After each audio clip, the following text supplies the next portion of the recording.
انستیتوتا کردی لپاریس.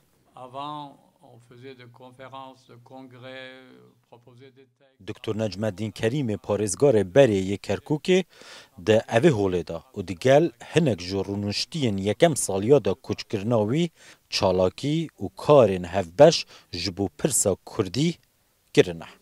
Ji Bakur, Başûr û Rojhilatê Kurdistanê ne yên bîranîn û ezmûnên xwe yên kar û jiyanê digel Dr. Necmeddînî hebûyne parve dikin.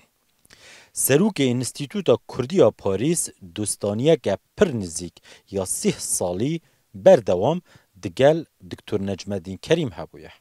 Berê her tiştî dostekî min gelek nêzik bû, hevalekî gelek nêzik, qasî 30 salan me bi hevra ji bo doza Kurdî xebat kiriye. Di çarçova Enstitûya Kurdiya Parîsê da destpêkê, piştî wî Enstitûya Kurdiya Washingtonê jî bi hevra me damezrandibû. İcar Doktor Necmeddîn rast Kerkûkê bû, Kurdê Başûr bû, lê Kurdistanî bû, bi Kurdên hemû parçeyên Kurdistanê ra, bi Kurdên diasporayê ra peywendiyê wî hebû. Piştîvaniya wan dikir, alîkariya wan dikir û wek dezgeh jî yanî ji sala heştê niha bi şûn da wek endamekî enstitûyê piştî wî wek cîgirê serekê enstitûyê beşdarê hemû çalakiyên me li Ewropayê dibû û me bi hevra jî gelek çalakiya li Washingtonê li Amerîkayê çêkiriye.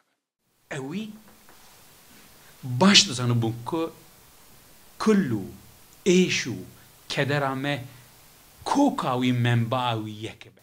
Siyasetvanên naskiriyê Kurdê Bakur û parlamenter û serokê berê yê şaredariya Amedê Necmeddîn Kerîmî bi diplomatê sertaserî Kurdistanê dide naskirin.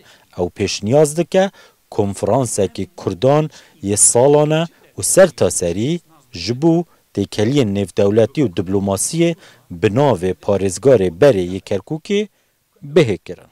Kek Necmeddîn Kerîm diplomasya wî, xebata wî qasik ez bûm şahîdê wî, qasik bi serê min de hat ku ji bona her şerpeşa Kurdistan bû. û her wiha li Washington ez dikarim bêjim ku ew deriyên dîplomasiyê ku wî dizanibû, ku wî bi keda xwe wan deriyê ku vekiribû ew heval û hogrê xwe, hemû deriya ji bona Bakurê Kurdistan jî vekir. Ji bona wekê ez banga xwe dibare dikim ku di salan pêşên me de bi navên kek Necmeddîn Kerîm her çarperçe Kurdistan û hemû hizbê Kurdistanî ku nûnerên xwînên dîplomasiyê karibin di konferansekê de bînin cem hevdû û li ser dîplomasekî hevpar karibin nîqaşekî bidin meşandin. Kە bû hemû layek bûa lêre ji zor re hawreyan. Cegirê yekê yê berpirsê giştî Hizba Demokrata Kurdistan İran dibêje karê lûbîkirina Dr. Necmeddîn Kerîmî li Amerîka bê cudahî ji bo hemû Kurdan bû. بەڕاستی دۆستێکی زۆر زۆر نزیک لە ڕێبەرانی حیزبی ئێمە و خۆشەویستێکی تێکۆشەرانی حیزبی ئێمە بوو لەبەرەوەی کە بەڕاستی کەسایەتێکی نیشتیمانی بە معنای واقعی بوو، کوردپەروەر بە معنای واقعی بوو و لە هەر جێک باە دەنگی کورد بەگشتی بوو و لە هەر شوێنێک باە لۆبی بۆ کورد پەیدا دەکرد بۆ کورد بەگشتی. ڕۆڵێکی زۆر کاریگەری هەبوو دکتۆر نەجمەدین بەحەقەتەوە.